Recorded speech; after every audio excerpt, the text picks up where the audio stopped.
بسم اللہ الرحمن الرحیم والصلاة والسلام علی رسولہ الکریم وقد کنت۔ یہاں سے امام شامی اس متن کے ساتھ جو آپ کا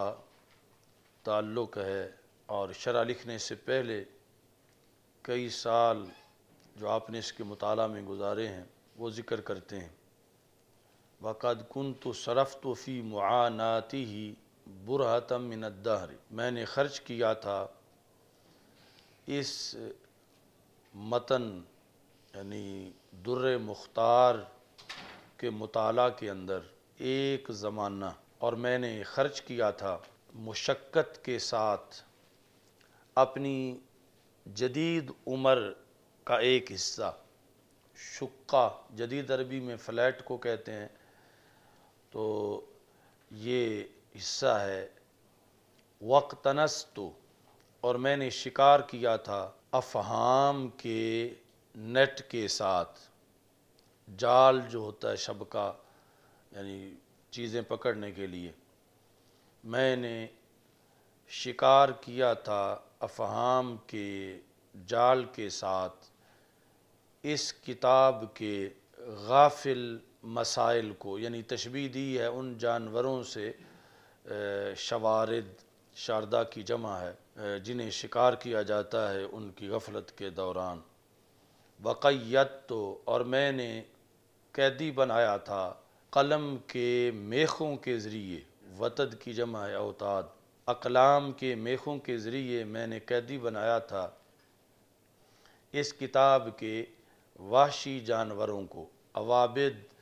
جو اہلی نہ ہوں، وحشی ہوں،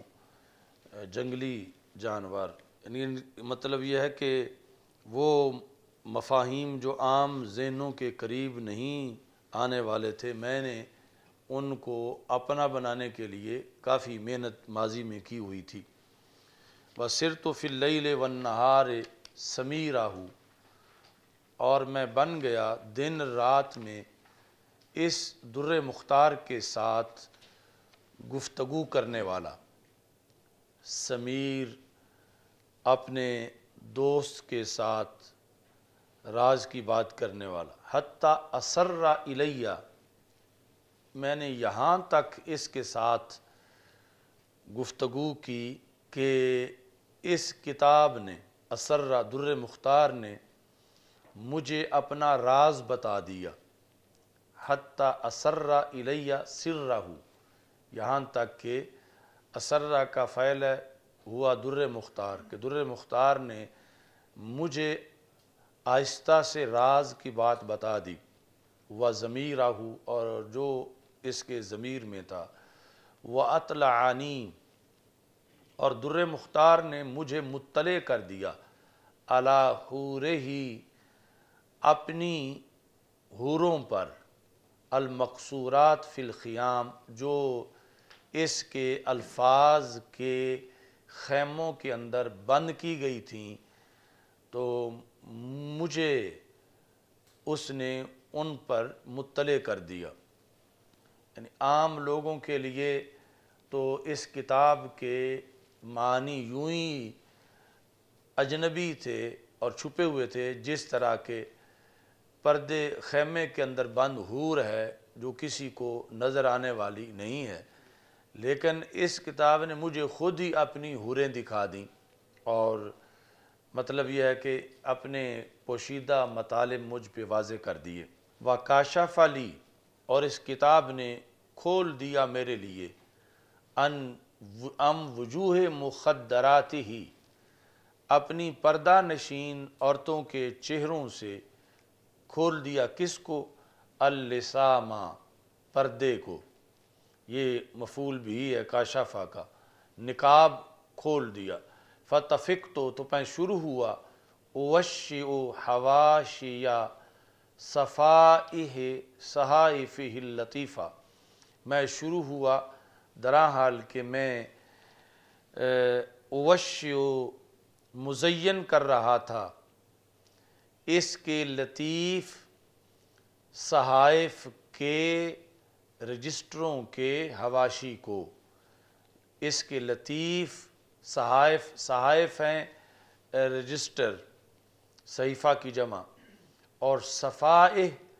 یہ یعنی اس رجسٹر کے پہلو مراد ہیں صفحات۔ اوشیو میں اس کو مزین کر رہا تھا اس کے اوپر حواشی لکھ کر، بما ہوا فی الحقیقت اس کے ساتھ میں حاشیہ لکھ رہا تھا، یعنی اس روشنائی کے ساتھ جو بظاہر تو سیاہ تھی لیکن حقیقت میں وہ بیاض تھی اس صحیفہ کے لیے۔ پھر میں نے ارادہ کیا ان فوائد کو جمع کرنے کا، اور میں نے ارادہ کیا بستہ کا دفعہ جمع پر، موائد مائدہ کی جمع ہے، دسترخوان، اور سومت یہ دسترخوان کے اوپر جو کپڑا پھر بچھایا جاتا ہے روٹیاں وغیرہ رکھنے کے لیے۔ تو میں نے ارادہ کیا ان دسترخوانوں کے اوپر کپڑا بچھانے کا، یعنی مزید کھانے کا کہ لوگ فکری غذا کھائیں۔ میں نے مزید اہتمام کیا کہ صرف دسترخوان ہی نہیں بچھایا بلکہ دسترخوان کے اوپر وہ رومال جو بچھایا جاتا ہے وہ بھی میں نے بچھا دیا۔ یہ کس سے بچھایا؟ من متفرقات الحواشی، جو جدا جدا حواشی میں نے حاشیے لکھے ہوئے تھے، والرقاء، رقاء اپنے کہتے ہیں مختلف چیتھڑے ٹکڑے، یعنی مختلف کاغذوں پر جو کہ میں نے لکھا ہوا تھا۔ کیوں جمع کیا؟ خوفاً علیہا، یہ مفعول لہو ہے، ان حواشی کے ضائع ہو جانے کے خطرے کی وجہ سے میں نے پھر ایک جگہ ان کو جمع کر دیا۔ دامن، میں نے جمع کیا دراں حال کہ میں ملا رہا تھا ان حواشی کے ساتھ اس چیز کو جو لکھی تھی علامہ حلبی نے، یعنی یہ جو تنویر الابصار ہے اس کا حاشیہ، در مختار جو ہے اس کا، جس طرح یہ فتاوی شامی حاشیہ ہے اس طرح حلبی بھی حاشیہ ہے جو ابراہیم حلبی نے لکھا ہے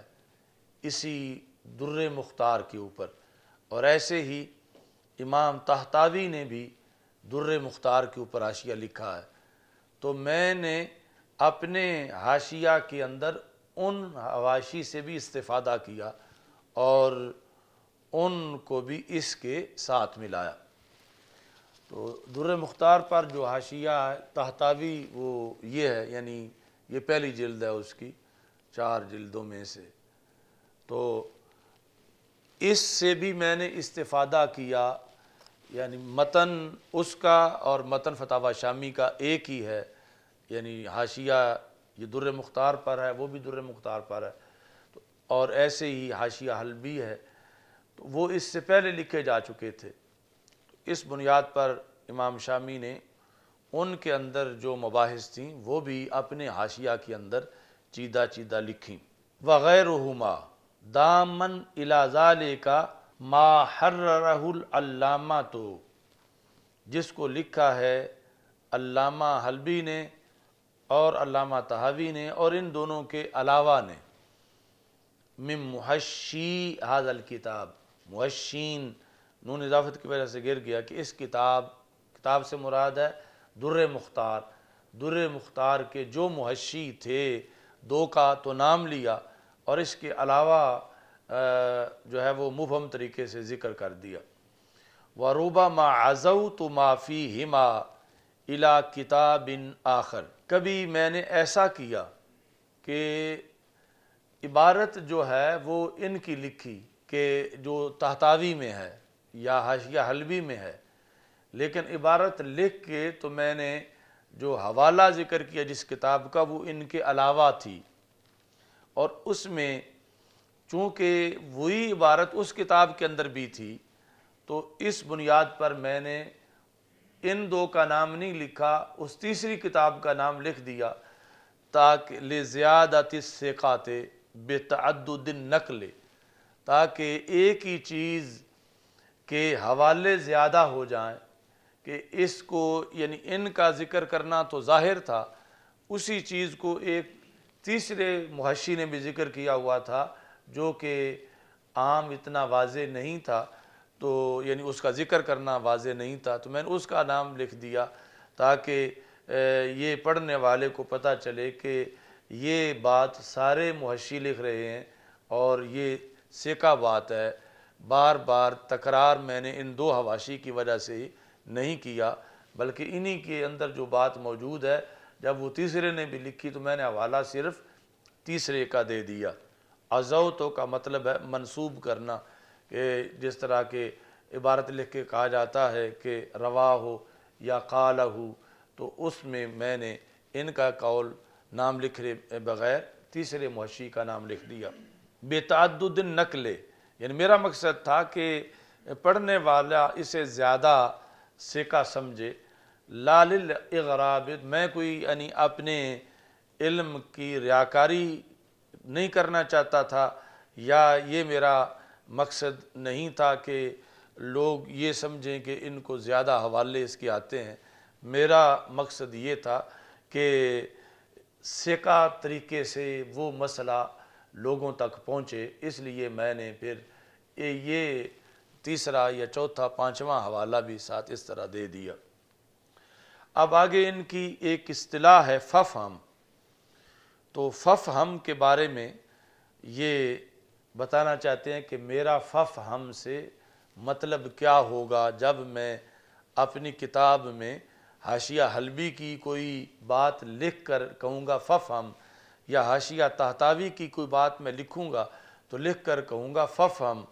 تو اس وقت میرا مقصد کیا ہوگا؟ یعنی ففہم کا جو لغوی معنی ہے وہ تو واضح ہے، لیکن اصطلاح جو ان کی ہے اس کتاب کے اندر وہ انہوں نے خود مقدمہ میں بیان کی۔ تو وہ کہتے ہیں کہ جس وقت ان دونوں حواشی میں انہوں نے کوئی بات ایسی لکھی ہو جو میرے نزدیک درست نہیں ہے، ما خلافہ الصواب، وَإِذَا وَقَعَ فِي كَلَامِهِمَا ما خلافہ الصواب، کہ ان دونوں کے کلام میں، ان دونوں کون؟ حاشیہ حلبی اور حاشیہ طہطاوی، ان دونوں کے اندر جب واقع ہو وہ چیز کہ جس کا خلاف درست ہے، خلاف درست ہوا تو خود وہ درست نہیں ہے، یعنی یہ بھی ادب کے لحاظ سے لکھ رہے ہیں، بات ذرا واسطے کے ذریعے کر کے، یعنی یہ نہیں کہہ رہے کہ جب اس کتاب میں کوئی غلطی آ جائے، کہتے ہیں کہ جس کا خلاف جو ہے وہ درست ہے۔ سمجھ آ رہی ہے نا؟ یعنی بادشاہ نے کسی سے پوچھا کہ مسواک کی جمع کیا ہے، تو اس نے کہا ضد و محاسنے کا،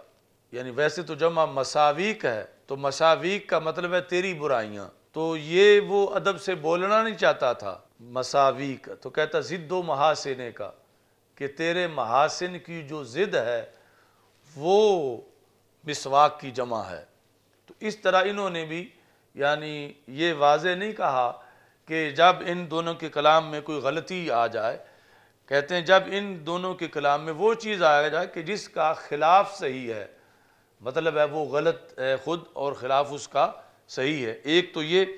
اول احسن الاہم، اس میں نقل در نقل بہت زیادہ، یہ پی ایچ ڈی کے جو حوالے ہیں اس کے دوران میں نے دیکھا، یعنی ایک کتاب نے اصل حوالہ جہاں لکھا ہے اس سے لے کر آگے ایک محشی نے لکھا، پھر اس کو دیکھ کے دوسرے نے اسی طرح لکھ دیا، پھر اس کو دیکھ کے تیسرے نے لکھ دیا، چوتھے نے لکھ دیا، یعنی اصل دیکھا کسی نے نہیں۔ تو بعض مقامات پر پھر ایسا ہے کہ اصل میں کچھ اور تھا، پہلے نے غلطی کی تو سارے ہی پھر غلطی کرتے گئے، یعنی ایسی کئی مثالیں جو ہیں وہ موجود ہیں۔ تو اس بنیاد پر انہوں نے کہا کہ میں نے جو حوالہ جات انہوں نے خواہ وہ حوالہ جات مسائل کے اندر دیے ہوں یا قواعد کے اندر دیے ہوں، تو میں نے اس اپنے حاشیہ کے اندر یہ التزام کیا ہے کہ میں اگرچہ تعظیم سب کی کروں گا، ادب سب کا ہے کہ جس نے بھی لکھا، لیکن میں اصل دیکھوں گا کہ کہیں بشری تقاضے کے مطابق کوئی غلطی تو نہیں ہوگی۔ تو اس واسطے میں نے اپنے اس حاشیے کے اندر مراجع کو چیک کرنے کا التزام کیا میں نے فی ما یقع فی الشرح، شرح سے مراد در مختار، جو واقع ہوئے ہیں شرع کے اندر ما کا بیان ہے، یعنی مسائل اور ضوابط۔ التزام کیا میں نے مراجعت اصل ہی، کہ اس کے اصل کو دیکھنے کا، مراجعت اس کی طرف رجوع کرنے کا میں نے التزام کیا۔ اصلہ المنقول عنہ، جس سے وہ حوالہ نقل کیا گیا، یعنی جس نے نقل کیا ہے میں اس تک نہیں رہا، جس سے اس نے نقل کیا ہے میں اس اصل تک پہنچا ہوں۔ وہ اصل جس سے نقل کیا گیا یا اس کے علاوہ۔ کیوں میں نے ایسا کیا؟ کیا مجھ کو ان اکابر پر اعتماد نہیں تھا؟ کہتے ہیں نہیں، خوفا من اسقاط بعض القیود والشرائط، اس ڈر سے کہ کہیں لکھتے ہوئے کوئی قید یا کوئی شرط رہ نہ گئی ہو، تو اگر کسی عبارت کے اندر ایک بھی قید جو مصنف نے لگائی ہوئی تھی اور ناقل نے آگے نقل نہیں کی وہ رہ گئی تو پھر سارا مطلب ہی غلط ہو جائے گا۔ تو اس بنیاد پر میں نے چیک کیا کہ کیا ہر قید جس طرح اصل حوالے کے اندر ہے وہ آگے منتقل کی گئی یا اس میں کوئی غلطی کی گئی۔ پھر وزدت، تو میں نے اس کے اندر اضافہ بھی کیا، یعنی اسی مسئلہ میں جہاں پر حوالہ جات جو دیے گئے تھے میں نے اصل چیک کر کے پھر میں نے اس مسئلے کے اندر اکتفا صرف انہی حوالوں پہ نہیں کیا یا اس عبارت کو حل کرنے میں اسی پر اکتفا نہیں کیا، بلکہ میں نے اور بھی بہت سی چیزوں کا اضافہ کیا در مختار کے اندر بیان کیے گئے مسئلے کی تحقیق میں۔ میں نے اضافہ کیا بہت سے فروع کا جو کہ اہم ہیں۔ اچھا جی، اب آگے یہ صفات ساری فروع کی ہیں۔ فوائدہا جمع، یہ ایک صفت ہے، من فروع مہمہ فوائدہا جمع، کہ ایسی فروع، یعنی یہ ویسے تو اعتراض ہوتا ہے نا کہ جب متن میں جو کچھ ہو شارح نے اسی کی شرح کرنی ہوتی ہے تو اپنی طرف سے یہ علیحدہ ایک مسئلہ کیوں ذکر کر دیا؟ تو یہ انہوں نے کہا کہ اس سے ریلیٹڈ جو کہ مسئلہ تھا تو فائدہ اس کا زیادہ تھا، تو اس بنیاد پر میں نے اس کے فوائد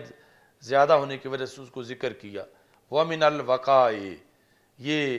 فروع پر عطف ہے اور ضد تو کثیراً ساتھ لگے گا۔ میں نے اضافہ کیا بہت سے وقائع کا، تو فقہ کی کتابوں کا ایک بہت بڑا حصہ واقعات پر مشتمل ہوتا ہے، نوازل پر۔ یہاں واقعات سے مراد قصہ کہانی نہیں، واقعات سے مراد یہ ہے کہ کس زمانے میں فلاں مسئلہ پیش آیا تھا اور اس وقت یہ مفتیان کرام سے پوچھا گیا تھا اور انہوں نے یہ جواب دیا تھا، تو اس طرح یہ میں نے چیزیں درمیان میں زائد کیں۔ والحوادث، اور حوادث سے یعنی وقائع کے معنی میں ہے الاختلاف البواعث، اسباب کے اختلاف پر، یعنی ایک مسئلے کا ایک زمانے میں ایک سبب تھا، اسی مسئلے کا دوسرے زمانے میں کوئی اور سبب تھا، تو میں نے اس طرح ان چیزوں کو بھی ساتھ اضافے میں لکھا۔ والابحاث الرائقہ، یہ وقائع پر عطف ہے کہ میں نے اضافہ کیا اس میں شاندار بحثوں کا، والنکت الفائقہ، اور شاندار نکات کا، وحل الاویسات، یہ جو پیچھے آ رہا ہے ضد تو کثیراً، کثیراً کے اوپر عطف ہے کہ ضد تو حل الاویسات، میں نے اضافہ کیا اس کے اندر مشکل الفاظ کے معنی کو بیان کرنے کا، اور میں نے اضافہ کیا استخراج الغویثات، کہ جو جس کا مرجع کا ذکر نہیں تھا، منقول عنہ کا، ماخذ کا، تو میں نے اس کو تلاش کر کے اس کو بھی لکھا۔ وکشف المسائل المشکلات، میں نے اضافہ کیا مشکل مسائل کے حل کرنے کا اس کے اندر، اور بیان الوقائل معضلات، اور جو مشکل وقائع تھے ان کی تشریح کا بھی میں نے اضافہ کیا۔ ودفع الارادات الواہیۃ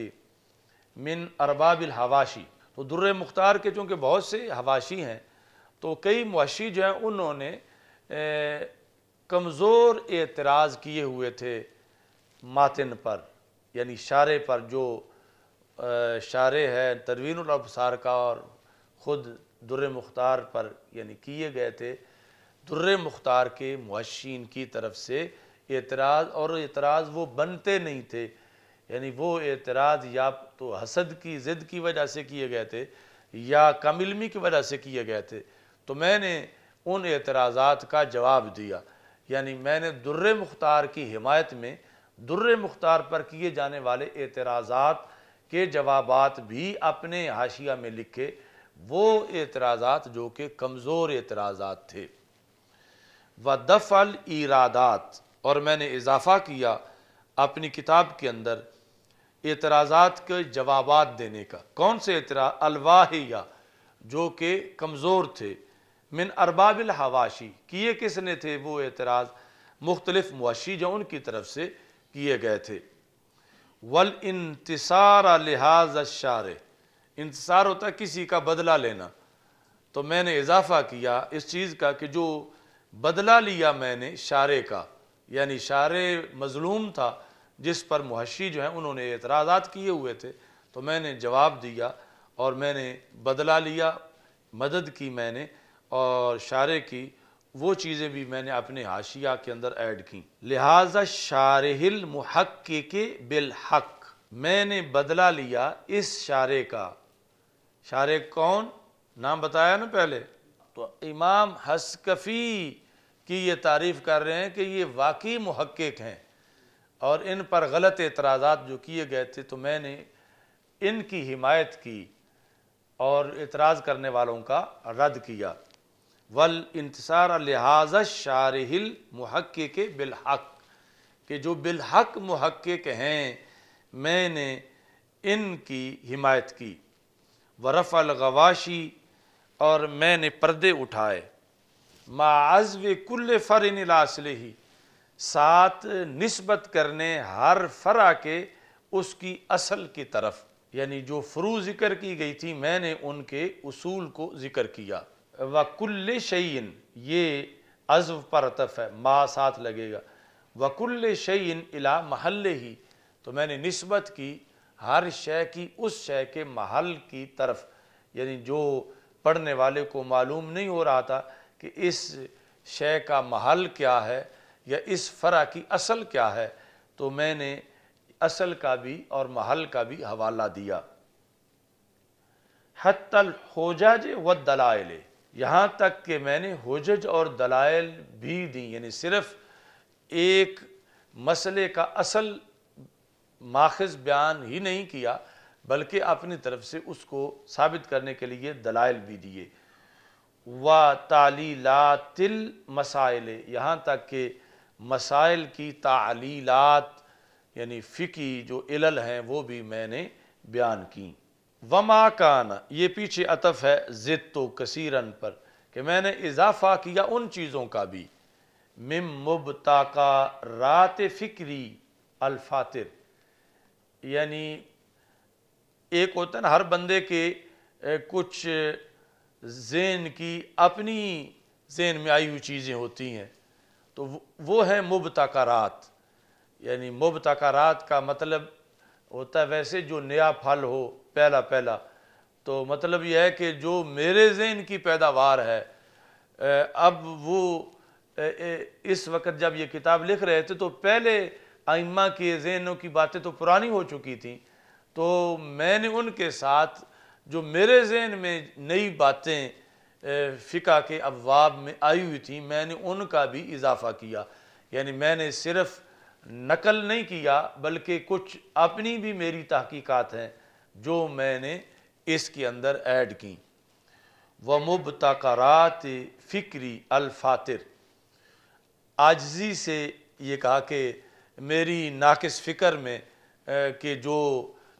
تراشے ہوئے ہیرے تھے میں نے ان کا بھی اضافہ کیا، اپنی ناقص فکر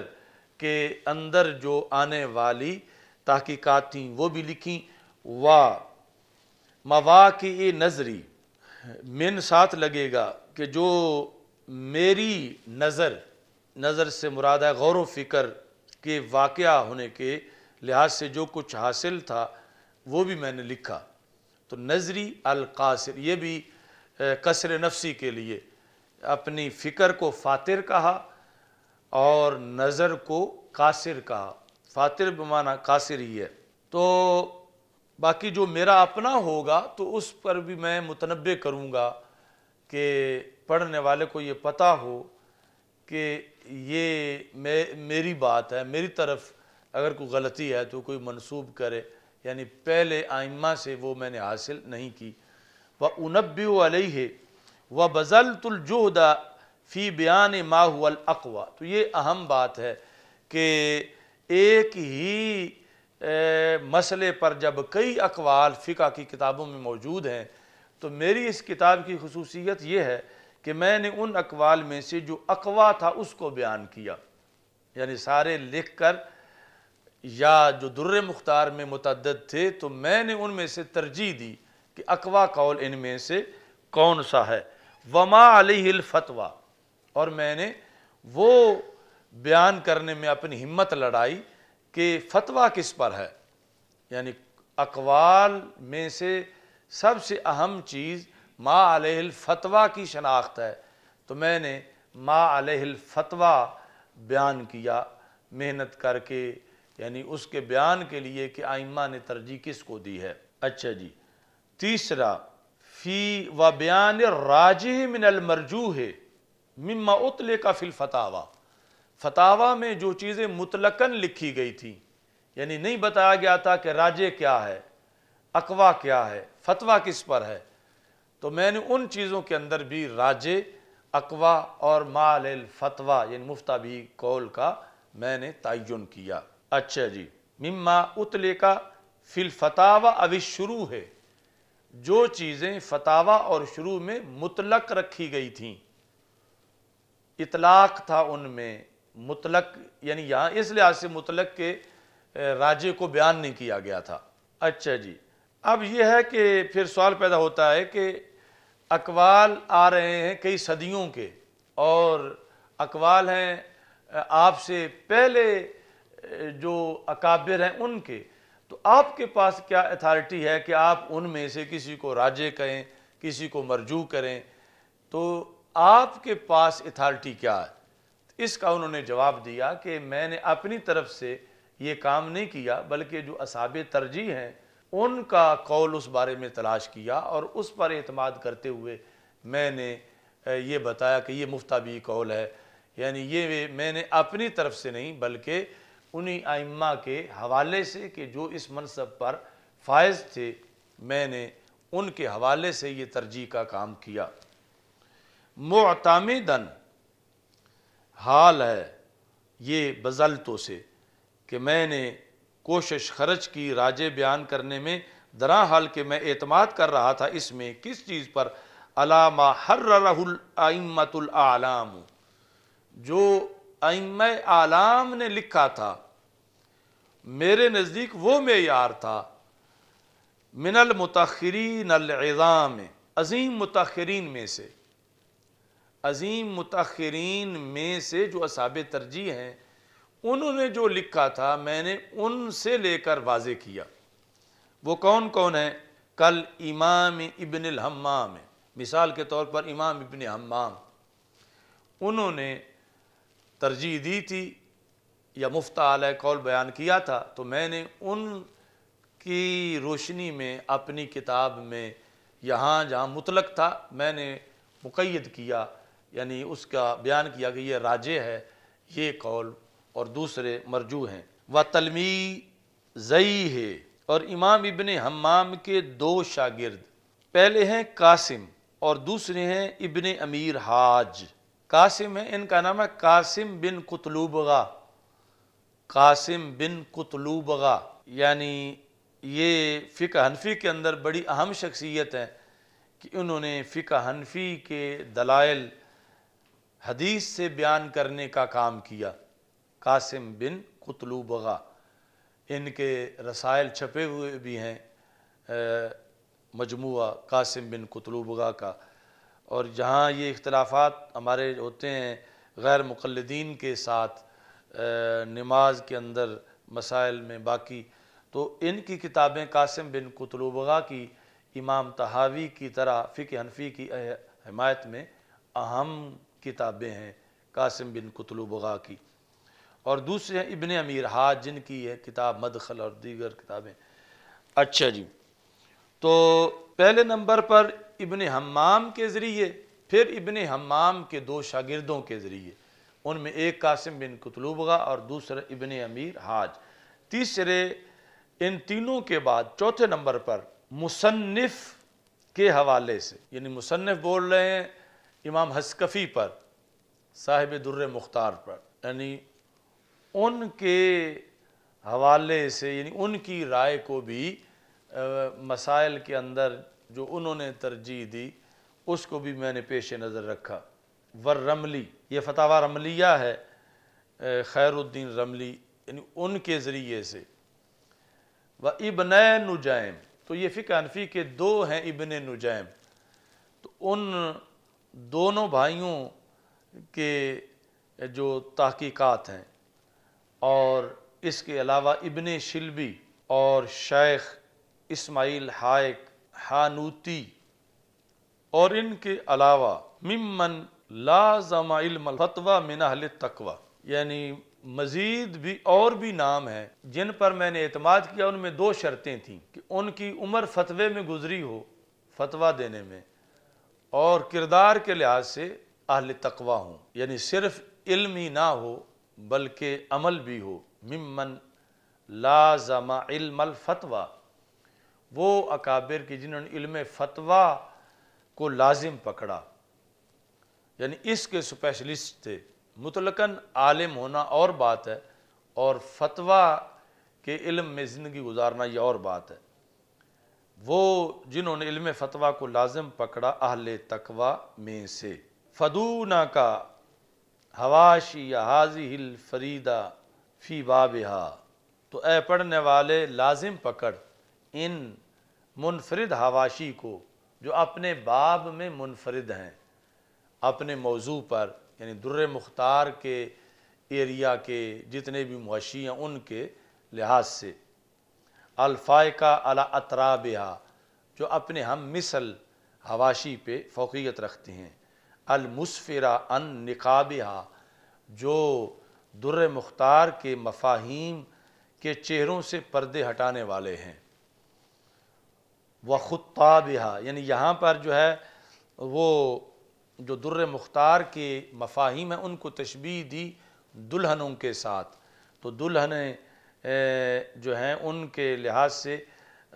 ایک تو وہ جو دلہن کے منصب پر فائز ہیں، دوسرا جن کی ابھی منگنی ہوئی ہے وہ ہے خطابہا، کہ المسفرہ عن نکابہا لطلابہا و خطابہا قد ارشدت من احتار من الطلاب۔ ارشدت یا